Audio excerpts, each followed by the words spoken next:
When are we going to finally start living our own lives?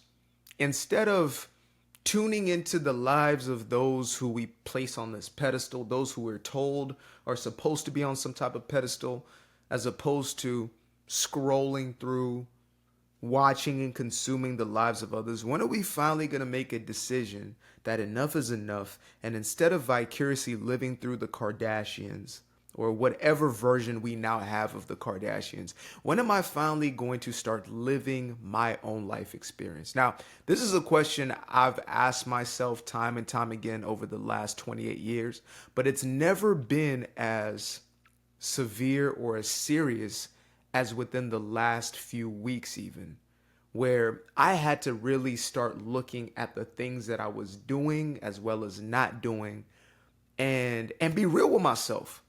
I had to be real with myself. I had to stop BSing myself about what it was that I was actually doing. Now, I'm the type of individual who will take breaks from social media, will get off platforms and not create content and things of that nature. Even, in the sake of YouTube, there was a very long period of time where I was just putting out the scheduled content I created in the past, right? So there was time for me to reflect. There was time for me to introspect. There was time for me to get into that meditative state and really look at my life from a third eye or a bird's eye view. However, sometimes things will only appear when we are truly ready for them, when we are genuinely ready to face our whole truth. And that may not be today, but it's going to be someday. At some point, you're going to have to start looking at your life in a very real way. And the question that's going to arise is the question that has been rising up for me.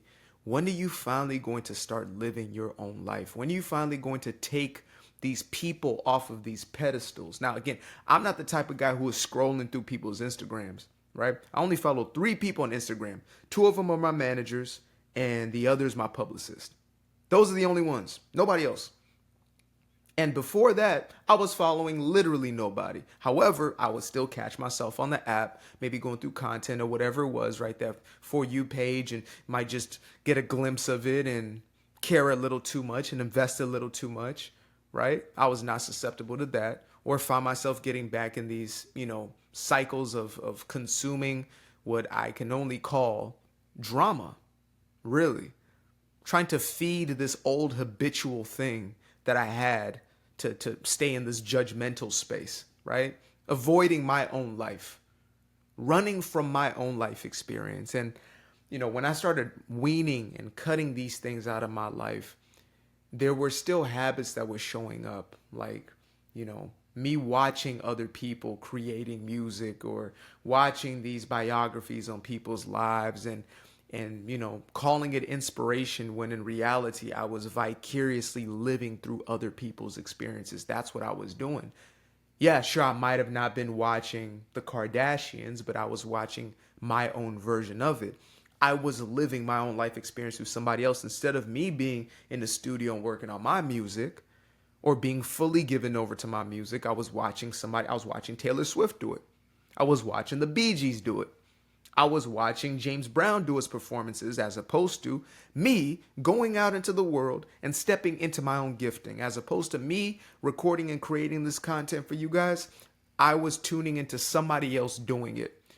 Because for much of my life, I have been convinced that the things that I desired for myself were first and foremost out of reach, right? For me.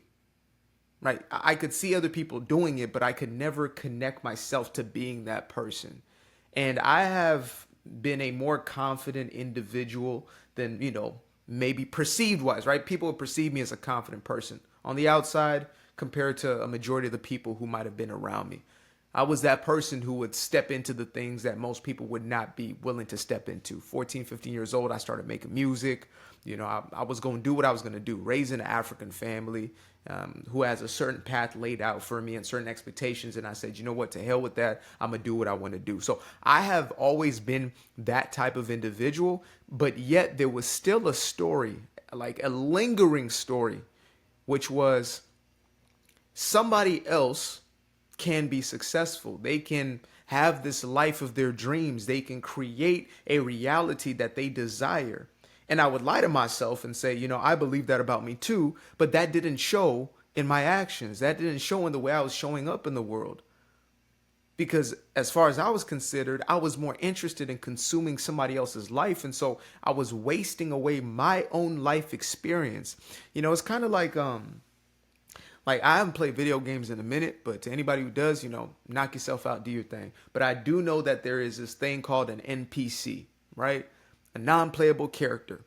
And it is essentially a character who is basically a programmed reality. It has no thoughts of its own. It has, the same lines that it spits out every single time you approach it or do not approach it. It does the exact same thing. It emotes, right? It has no conscious free will of its own. Now imagine playing a video game and instead of being the main character, you're just the NPC. You might as well be playing with the controller unplugged. Because as far as that's considered, you already have your program. You already have what you can and cannot be. The limitations and the boundaries have already been placed on you. And that's how many of us have been literally programming our lives, where we just go through life. We go through the motions of life, being spectators as opposed to being creators. And we were never created. Nobody was created to be a spectator of life. We were all created as creators. And this isn't to say, we shouldn't be inspired by what others are doing. I believe that that is the purpose of, other people's success is for us to look at that and to be inspired, but not to be inspired for their sake, but to be inspired for our sake. Not so we can be glued to their lives and become these radical super fans, but instead so we can take what we see there, we can introspect on it and internalize it, and then we can start living out our own version of it, not their version of it. Right? Because sometimes we might think, okay, I'm going to be inspired and then I'm going to do exactly what I was inspired by. So let's say you're into comedy and you watch the Dave Chappelle's and the Bill Burrs of the world, etc. And you are inspired by what they do. You want to be a comedian more than anything else. And so you get on that stage and you start doing your Dave Chappelle bit and you start doing your Bill Burr bit. You just become a secondhand or a dollar store version of a Dave Chappelle or a Bill Burr.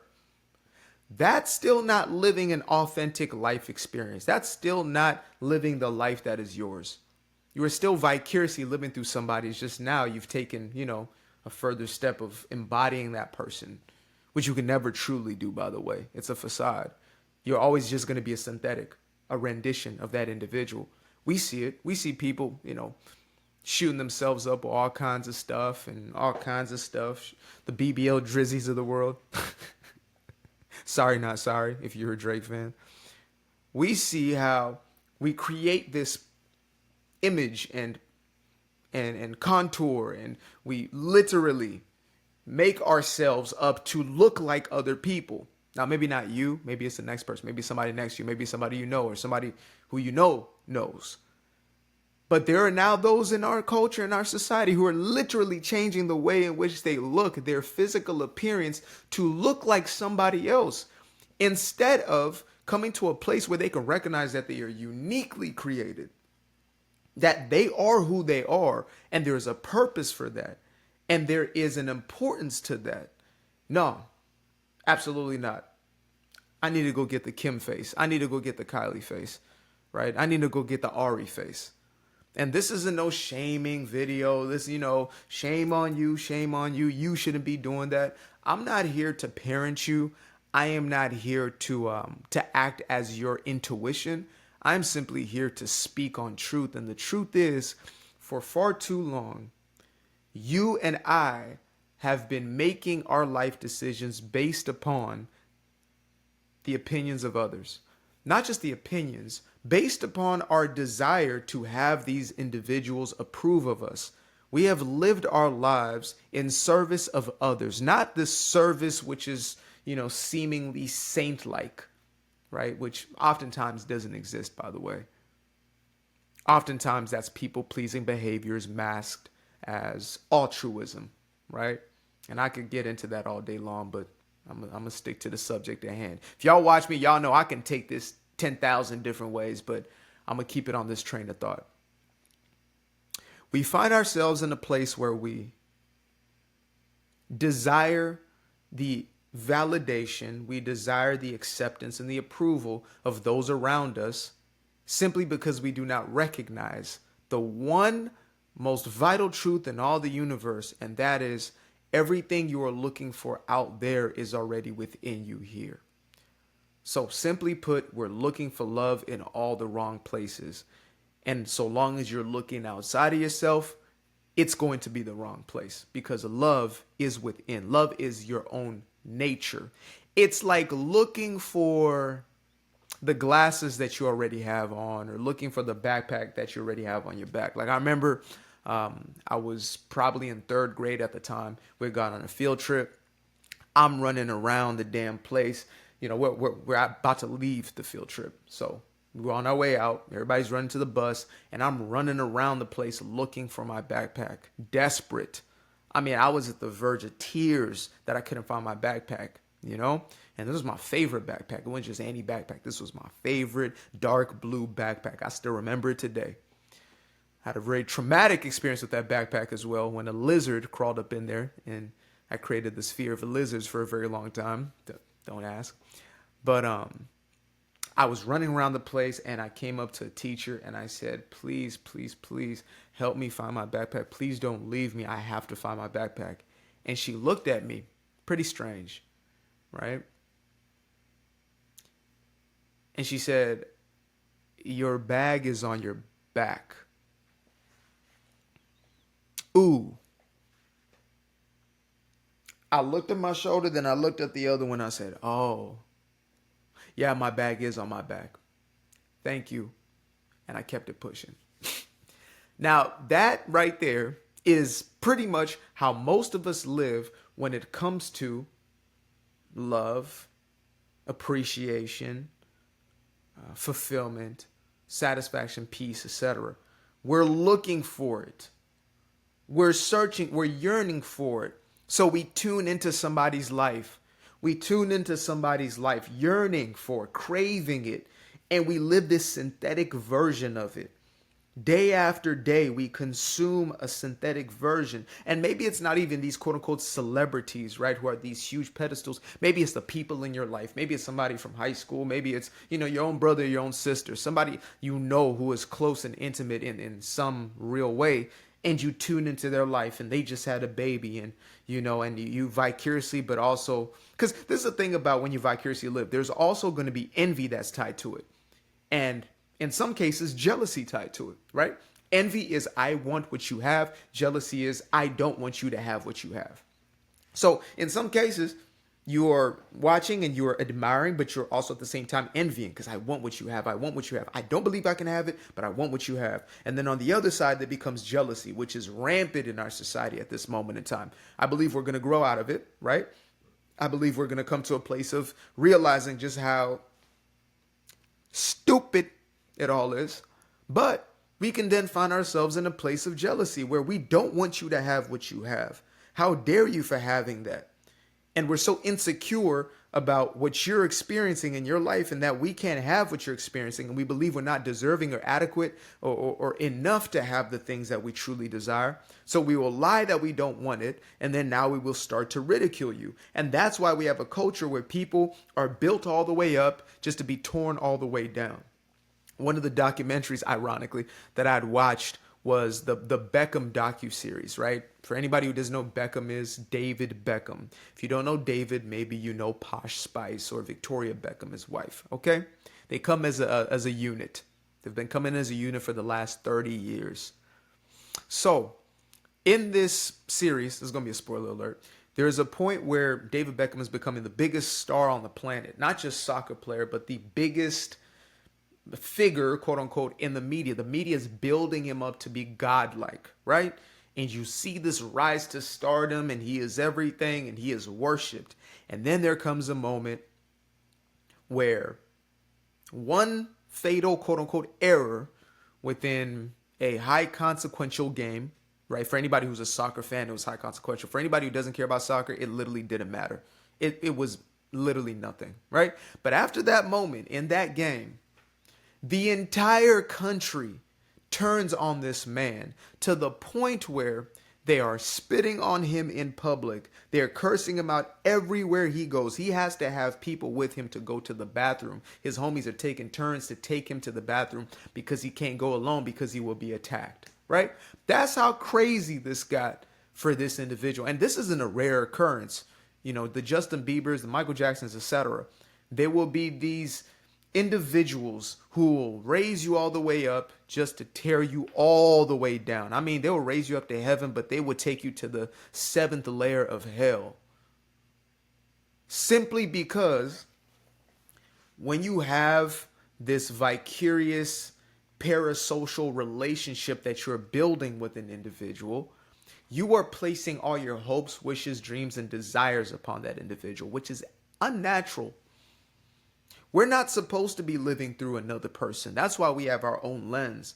You know, again, back to these video games, it's like life is a first person game where you can see everything but your own face. So you are the one who is experiencing this reality, and you're supposed to be the one creating and shifting and molding matter through your mind, and you know what I mean, and activating through your activities and your actions. You're supposed to be fully engrossed in this life experience, but yet instead, we have fallen for the bait, hook, line, and sinker. We have delved into the vicarious living. And by the way, it's not new. This isn't something that happened with social media, so I'm not going to blame it on social. This is just taking it to another degree, another level. It's exacerbated the issue.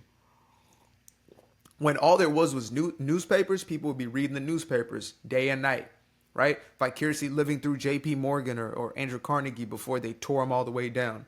Reading about Thomas Edison and his inventions, and then all of a sudden tearing him all the way down, right? We're going to build you, and then we're going to... So this isn't new. It's just something that we're seeing more accessible. And it's double and triple down on because we have so much access.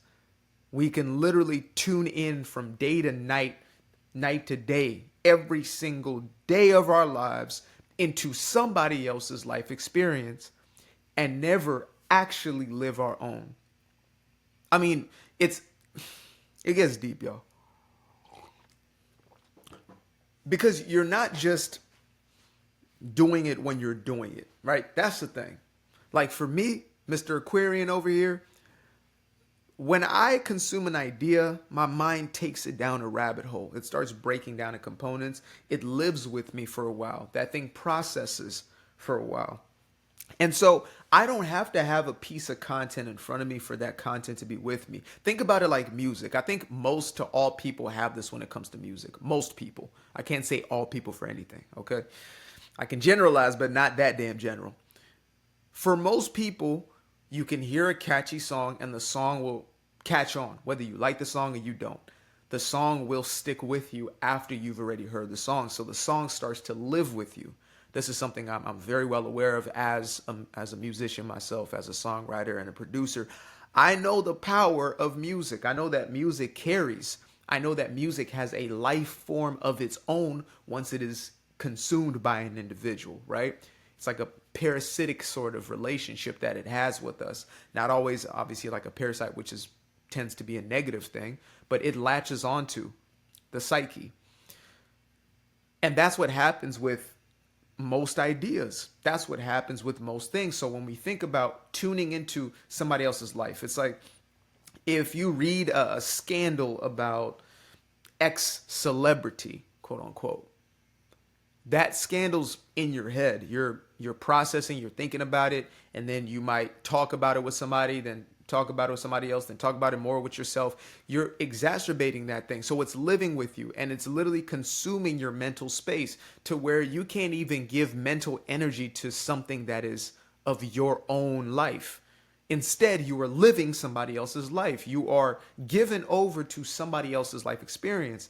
You know, I'm about to write a book that is probably going to be a book for the ages. I'm not going to give the title right now, but it's going to have the theme of minding your own damn business. That is the overall and overarching theme. I believe that minding your business saves lives. I believe it not only saves lives, but it creates lives. Or it, you know, minding your own business is what will guaranteed will bring you every single manifestation, everything you ever desired in your life. if you just truly minded your business. I'm not just talking about just don't gossip or whatever. I'm talking about you giving attention to your own business. You mind your own business because mind matters, as in the mind manifests or creates matter itself, attracts matter itself. Matter is a byproduct of mind. So your mind literally matters. So when you mind your own business, when you make your mind your own business,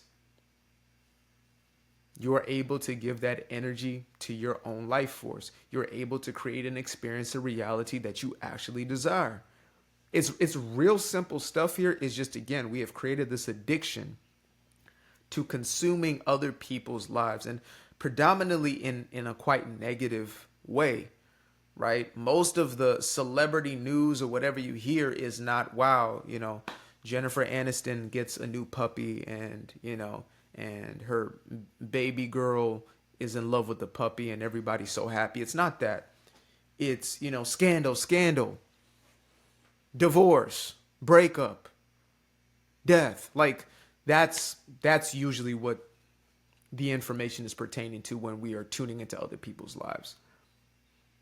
And then when we're consuming the aspects of the things that we, believe we desire for ourselves, the trappings of success, what we've been told is success, then we become jealous. We become salty. We feel some type of way. And now we don't want them to have what they have. Or we want what they have so badly, we can't even see what we have. We can't even look at our own lives to realize that I not only have a wonderful life already in this moment, because I do. Don't get that twisted. If you do not feel that your life is enough or adequate, it's because you're making the unconscious or conscious decision to withhold yourself from the beauty of life. That's all there is to it. I know there's going to be that little messaging in your head of no, because it's what's happening to me or what happened to me. The stories we tell about everything in our lives are always going to be up to us. And if we continue to tell the same story for whatever reason, whether it's we're so addicted to the story and we're so used to telling that story, everybody else believes the story, whatever it may be, you are still the one who decides whether or not you keep the story. And so if you continue to empower that disempowering story, ain't that something? You can empower a disempowering story. When you continue to do that, you continue to get the very same life experience. You continue to create the very same misery and same suffering that you have experienced in the times past. But when you make a decision to let it go, that it's not justified, right? You want to feel justified. I feel justified in my resentment. I feel justified in my bitterness. I feel justified in my victimhood. Okay. Then you're also making the decision to stay just where you are. You are just miserable. You are just suffering.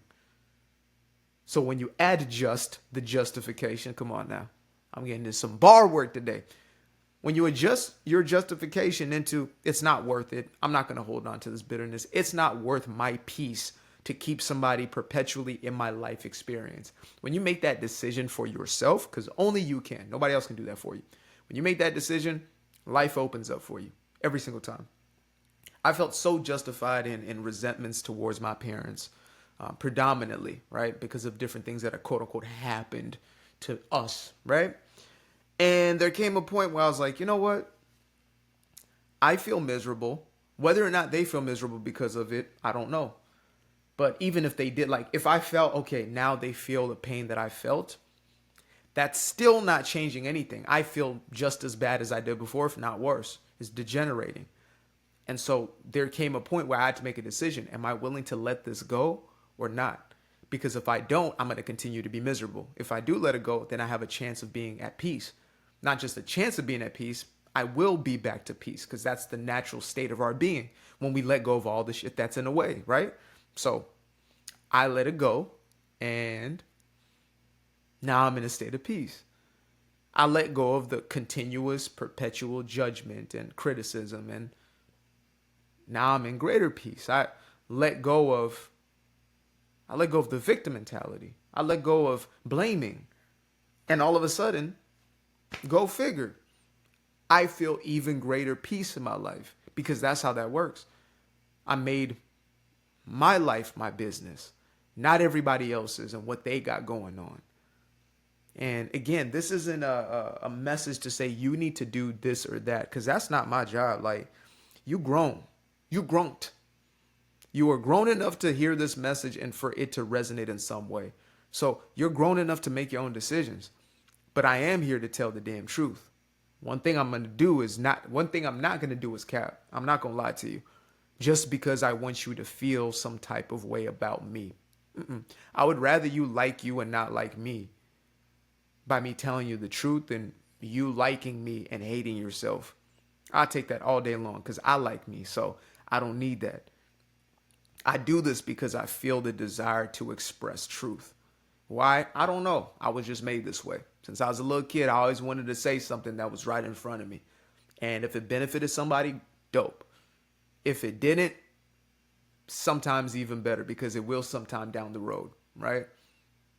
So again, when are you going to start living your own life? When are you going to make the conscious decision? Because it can only happen at a conscious level. You can only make a decision consciously. Everything else you're just doing on autopilot. You're doing it because of repetition. You're doing it because of practice, right? You're doing it because you're addicted to that emotion that is familiar to you. But when you make a conscious decision, which is using your free will to do something different, to live differently, to think differently, more importantly, to focus your mental energy somewhere else, life opens up every single time. Trust me, it's a guaranteed success formula. You know, you have an entire world of like, you know, how to be successful, 10 steps to success, this was success. The only success that exists is the freedom to be yourself 1000%, unapologetically, to live as yourself and to know that within you is everything you ever needed. That's true success, because from that comes everything else. Everything else is just a manifestation from that place. You can have all the physical things, and if you don't have those parts figured out that I just mentioned, that's not success. That's money, that's influence, that's popularity, but it doesn't mean it's success. But you can also have those things with true success. You can be fulfilled and be in that place, right? You can be fulfilled and have all types of money just coming out of every orifice of your body. You can definitely have that. But first and foremost has to come the decision. And that's an internal decision to focus on your own life, to take everybody else off of that damn pedestal, to know that you are deserving and worthy of the things that you desire in this life. And the things you honestly desire, again, they're at an emotional level. It's not the thing that you desire. It's the emotional state that you're desiring. You think that thing is going to bring you joy. You think it's going to bring you whatever, because you don't understand that the joy is within yourself, and it's a decision that is to be made. Peace is a decision to be made. Happiness is a decision. I'm gonna definitely make a video on that. As a matter of fact, that might be the next thing I get into after this one. After I sip on this tea a little bit more and just chill out, I'm definitely gonna get into happiness is a choice. Peace is a choice. It's a choice that only you can make. And you make that choice by deciding to let go of the things that are in the way of it. Simple as that. I used to be afraid of the dark, a place unknown like a heart in their heart. I used to see my life in the bar. Now the kids unchained, every shackle is lost. 2 steps in the moonlight, 2 step in the daytime. You just know when it feel right. You got a feeling the time's not. See you through those shades that I just threw on. Through my lenses, you just can't do no wrong. I fell in love with myself again. I fell in love with myself. I fell in love with the sunshine. I fell in love with the light. I fell in love with the full moon.